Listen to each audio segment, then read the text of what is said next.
Where I want to start from is understanding a little bit about how the mattress industry evolved in the late 90s, 2000. I'm assuming it was a very unorganized sector that slowly got organized. So you joined in 2010. If you can give me a brief history about Duroflex and the overall sort of mattress industry right before that, that would be great.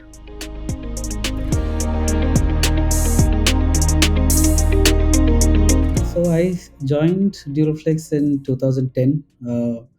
I would say the entire mattress category would have been not more than about 6,000 to 7,000 crore maybe. And fair to assume only 30 to 40% was organized. So, maybe 60% was unorganized.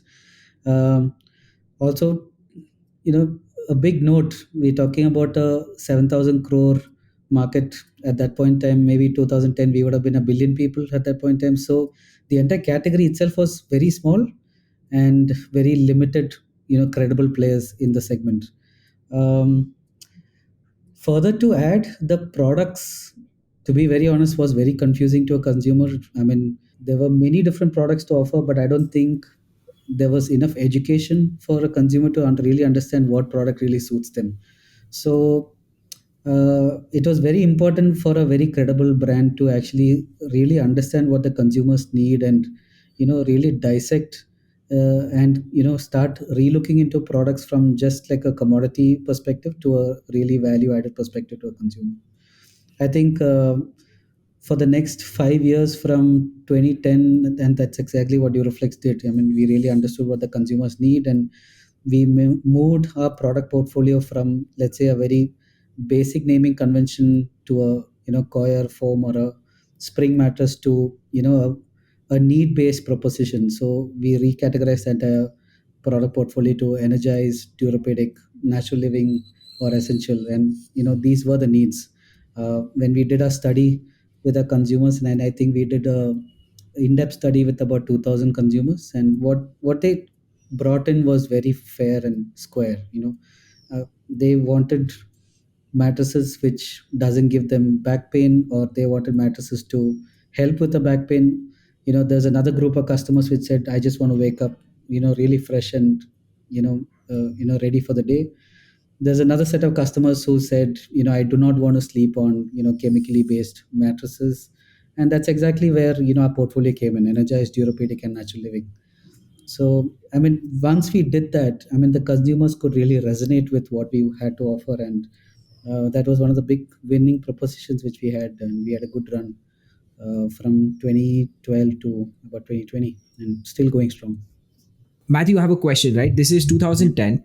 Uh, was this change? Because this seems like a big change in how the company operates, right? Which also means a change in culture, a change in personnel and stuff like that. Was this externally driven? Was there competition emerging in the market where you realized that, okay, if we don't do something now, somebody's going to come eat our market share? Or was it internally driven where you said, okay, this market is moving away from us, the current set of product convention that we have or how we market our products just doesn't cut it, this is the next phase of growth? How did that happen? That's the first part of the question. And second, tactically, how does an organization that's been doing something for 20, 30, 40 years in a certain way move and say, okay, we're going to do it this way?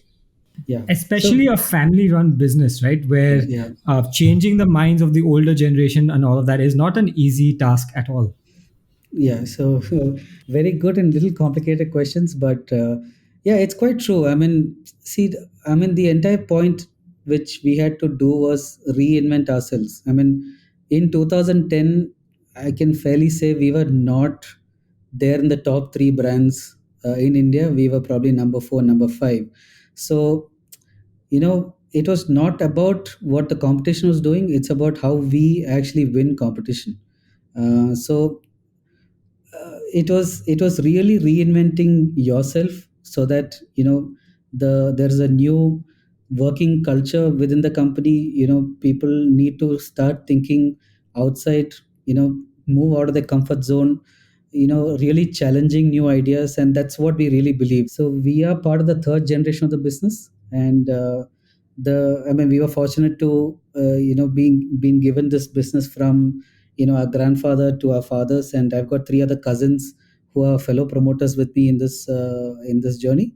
And I mean, I think it was fair to say we came in new, and we didn't really have any baggage of how we should be thinking. And once we realized that you know how the current matters industry at that point in time was formulated was primarily addressing to a need which was 30 years back, but the need has changed dramatically over the last 30 years. And it was our chance to ideate and really come out with a new strategy to really give a new face to Duroflex. So, Matthew, at this point in 2010, and I clearly remember this, I remember before that, mattresses were quite disaggregated. If you wanted a new mattress, you'll go to some Raddiwala, and you know, in Bombay at least, you'll have that Yeah. guy coming along with that string, Yeah. playing that string very loudly. Yeah. You go down Yeah. to get your mattress redone. And then you guys were part of that whole renaissance of mattresses. And at that time, you were the marketing director at Duroflex, and Yeah. you were the one who was leading a lot of that change in the way your marketing, your communication was happening, right? So, Yeah. Yeah. can you take me through some of that? Like, how did you go through all of that rebranding? How did you think through the marketing strategy? You told us part of it. You did a Yeah. survey of 3,000 people, but Yeah. that's just one small part of it. You took that survey. Correct. What did you do with it? You changed the products, but how did you change the way that you were doing marketing? I think we are very fortunate to be in India. We have a very young population. If I'm not wrong, I think a couple of months back when we actually relooked into the Indian economics, we the average population of India is still sub 30, or it's in 28, 29. So we really have a young population. So that really helped. I mean, people are definitely looking for something new. And like how we mentioned, Siddharth, the traditional way of making mattresses has been there for 30, 40 years. And all of a sudden a brand coming out with a different kind of communication with a very technologically driven product, you're creating a lot of curiosity with regard to what we have to deliver. And once we use really credible sources to actually communicate a very strong message, it really works. So a couple of things which we really need to pass on is, I mean, let's be very honest. I mean, mattress is not a very exciting category. It's a very boring category, and you need to have very strong faces to build in that trust to the consumers. So we had multiple associations with very strong credible individuals like Milan Soman, the RCB team itself, to actually communicate all these messages across, because it creates a lot of trust when it comes from people who embodies that kind of a spirit. We were quite proud. I mean, the campaign which we did with Milan Soman was actually going viral at one point in time. And we it's about creating curiosity again, right? And we all know Milan Soman's known as the Iron Man of India. And we made him, I mean, through this campaign, what we did is we made him tweet saying he's going to run a 8-hour marathon. And that created a lot of curiosity amongst media, amongst his entire fan base, saying no one's ever done a 8-hour marathon.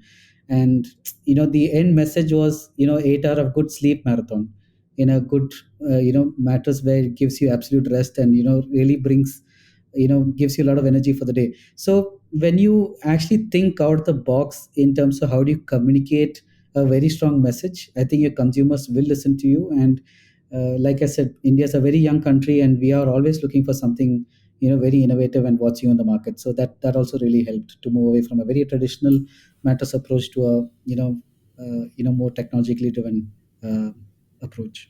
I think this summarizes sort of the first 5-6 years of you coming into Duroflex, making all these changes happen. As I could imagine, this would take a while to, it's a large ship that you're turning around. It's not something a young, nimble 5-10 people that you just say we're going to focus on this, right? So you took those 5-7 years.